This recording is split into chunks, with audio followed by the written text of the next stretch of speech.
원자들이 얼마나 똑똑한지를 좀 봅시다. 또 다른 방법으로 안정성을 확보하는 방법이 있습니다. 자, 먼저 이 얘기를 먼저 하고 갈게요. 우리 수소 얘기를 좀 먼저 할 건데, 자, 수소 잠깐, 우리 기체 중에 수소가 어디 나왔냐? 페이지 40. 39. 다시 갈까요?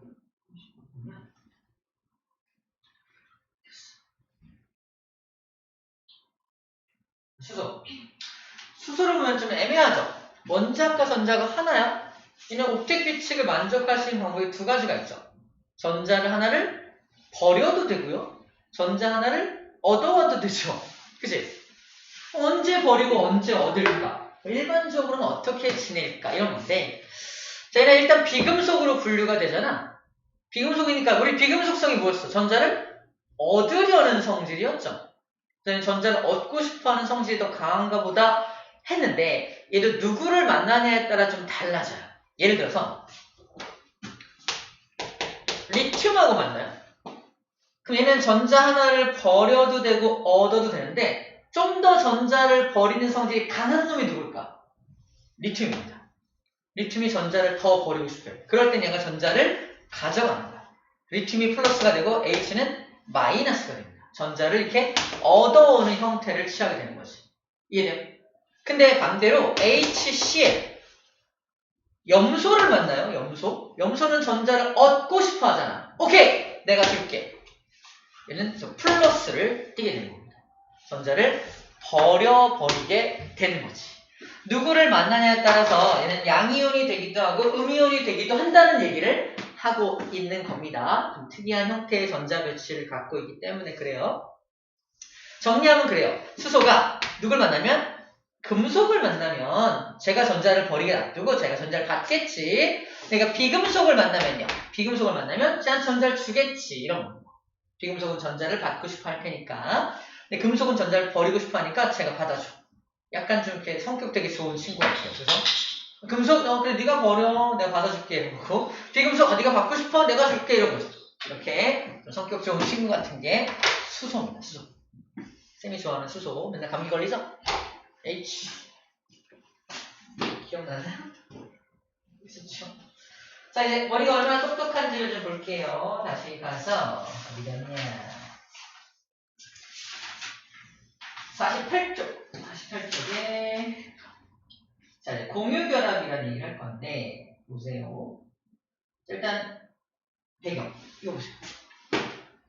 자, 나는 수소야. 전자를 버릴 수도 있고 얻을 수도 있는 수소입니다. 근데 산소를 만나네?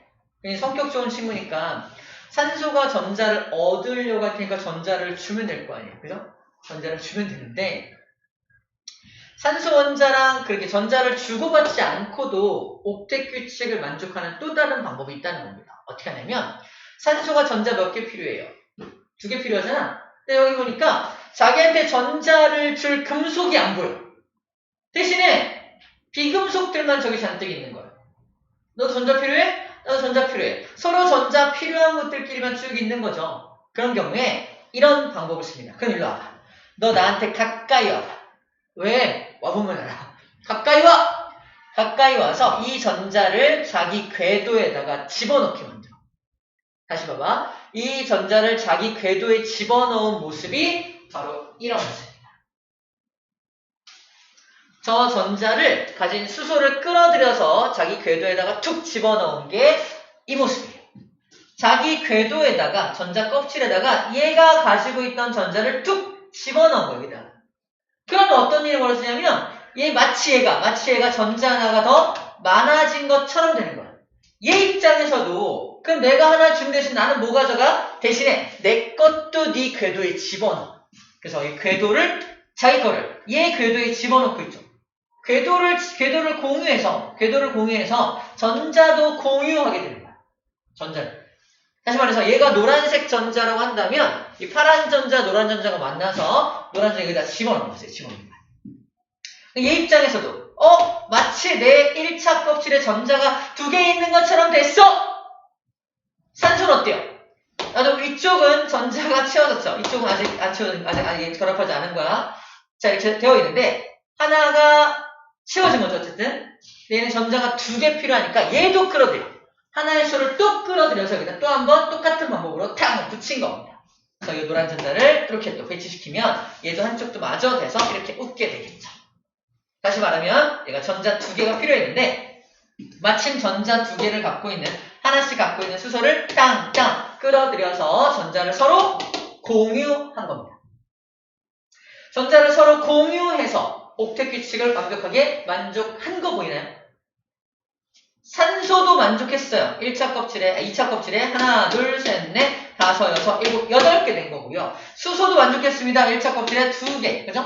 이쪽 수도 만족했어요. 1차 껍질에 2개. 모두 옥텟 규칙을 만족할 수 있는 또 다른 방법으로 결합한 겁니다. 결합했죠? 자, 이런 결합을 무슨 결합이라고 하냐면 전자를 서로 공유하면서 결합했기 때문에 공유결합했다라고 표현을 하게 됩니다. 근데 공유결합할 때 이렇게 전자 2개가 한 쌍이죠.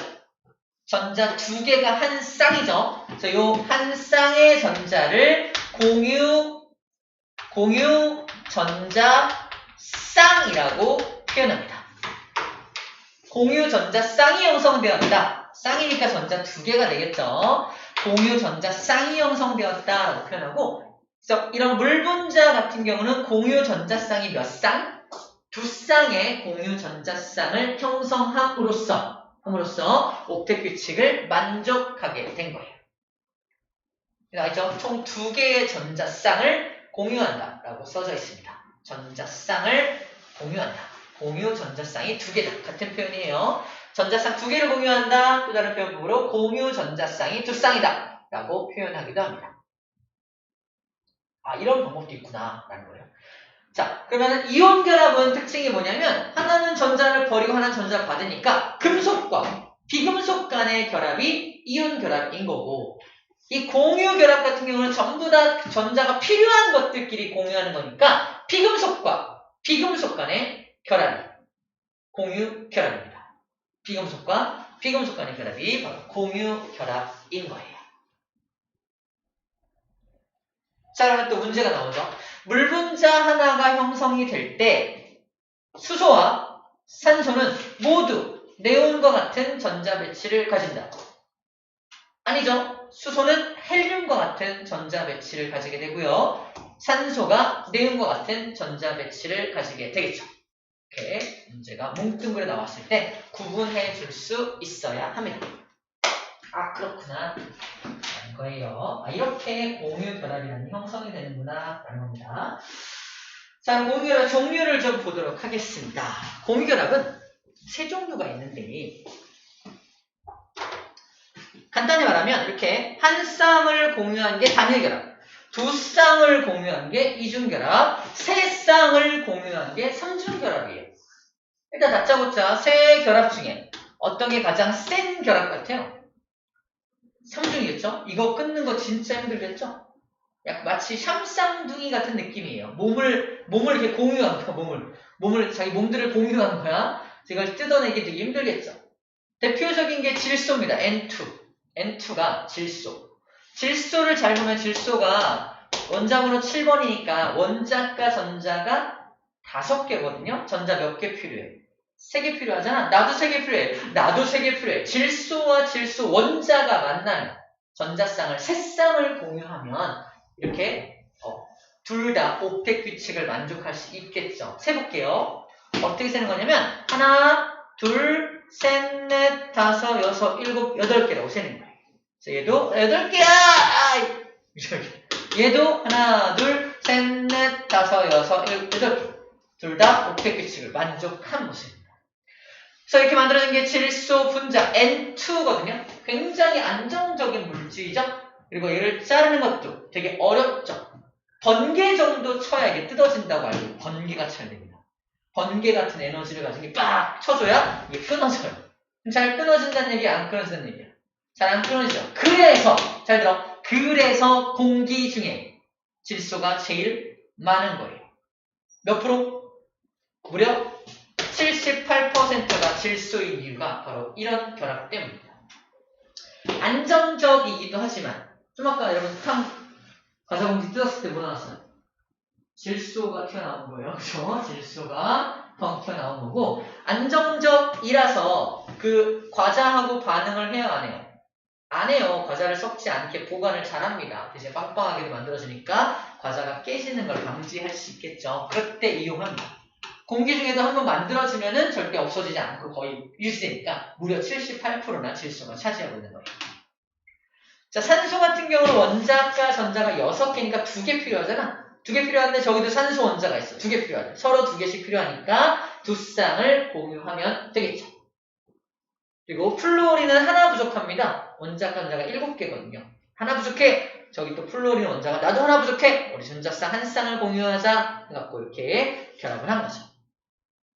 그래서 단일결합, 이중결합, 삼중결합이라고 불러줍니다. 단일결합, 이중결합, 삼중결합. 이걸 딱 배우고 나서 이제 문제로 뭐가 나오냐? 이런 문제가 나와요. 물 분자를 다시 보여줍니다. 딱 봐요. 첫 문제입니다. 물 분자는 산소 원자와 수소 원자가 공유 결합을 한 것으로서 총 두 쌍의 공유 결합을 함으로 이중 결합을 형성하고 있다. 맞는 말 같아, 틀린 말 같아. 답부터 말하면 틀린 말입니다. 왜 틀린 말이냐면 이중결합의 특징을 봐봐. 이중결합은 잘 보면은 이렇게 같은 방향으로 결합이 돼야 돼요. 같은 방향으로 결합이 돼야 이중결합입니다. 삼중결합도 마찬가지로 같은 방향으로 땅땅땅 결합했을 때 삼중결합이라고 말을 해요. 그런데 이제 물 분자를 자세히 보면은 자 봐봐. 산소를 기준으로 이쪽은 이쪽으로 결합되어 있고요. 얘는 이쪽으로 뭐되어 있죠. 그죠? 방향이 달라요. 맞죠? 방향이 서로 다르면 이중결합이라고 부르지 않습니다. 뭐라고 불러요? 단일결합이 두 개다. 단일결합이 두 개다라고 불러주어야 합니다. 이중결합 개념을 제대로 공부하지 않은 학생을 위한 낚시 문제가 되겠죠. 그죠? 두 개네, 이중결합이네! 오케이! 이렇게 하면 되겠죠? 두 개라고 해서 무조건 이중결합은 아니다. 방향성도 되게 중요하다. 방향에 대한 건 사실 지금 다루긴 좀 어렵긴 한데 그냥 그림만 보고 방향이 같은지 다른지만 일단 판단할 수 있으면 됩니다. 이게 왜 이렇게 이런 모양 가지고 있는지도 이제 2학년 과정에서 배우게 될 거예요. 아마 우리 특강을 하면 이런 각도에 대한 것들을 다루게 될 겁니다. 특강을 하면요. 다 나와요? 다는 못 나와요. 2달밖에 못 하기 때문에 아마 첫 부분하고 한 중간 좀 넘어가지 않을까 싶어요. 다는 못 할 것 같아요. 최대한 할 건데 다 끝까지 못 할 것 같고. 근데 아이들이 가장 어려워한다는 그 몰 파트하고 그런 구조적인 내용 정도까지는 갈 것 같아요. 화학책이 한 권 있으면은 절반 정도 본다, 절반 이상 정도 본다라고 생각하면 될 것 같아요. 어려운 부분만 좀 먼저 다뤄줄 거야. 어려운 부분만 좀 먼저 다뤄줘서 화학할 때 좀 알고 있으면 미리 연습할 수 있는 것들이 있으니 그런 것들 위주로 먼저 해줄 거예요. 자, 됐습니다. 자, 됐고요. 이건 체크합시다. 아까 말로만 했던 건데 이온결합은 금속 어디 갔어? 금속 원소와 비금속 원소가 만났을 때 이제 이온결합인 거고, 공유결합은 비금속 원소와 비금속 원자들이라고 있으니까 비금속과 비금속이 결합했을 때를 이제 공유결합이라고 합니다. 자, 이렇게만 써주고 이제 여러분들 이제 화학식을 보고서 이게 공유결합 물질인지 이온결합 물질인지를 판단할 수 있어야 돼. 써볼게요. MgCl2라는 화학식을 줍니다. 이거 딱 보면은 공유결합인지 이온결합인지 느낌이 오면 뭐만 찾으면 돼? 금속이 있나 없나만 찾으면 돼요. 누가 금속이에요? 마그네슘이 금속이죠. 금속이 포함되어 있으니까 무조건 이온결합 물질입니다. 그 다음에 본 적도 없는데 C2H5OH를 줘요. 본 적 없죠? 한 번쯤 봤으려나? 근데 딱 봤을 때 금속이 보이나요? 금속 안 보이죠? 이게 공유결합 물질이야. 그렇죠? 생전 본 적도 없는 화학식인데 그래서 금속이 있나 없네? 공유결합. 금속이 있네. 금속 여기 있네. 금속 있네. 그러면은 이온 결합 물질인 겁니다. 처음으로 하시나도 당황하지 않고 내가 알고 있는 금속이 있나 없나만 찾아주면 됩니다. 알겠죠? 그러면 이제 공유결합 물질인지 이온결합 물질인지를 구분할 수 있게 됩니다. 됐죠? 좋아요.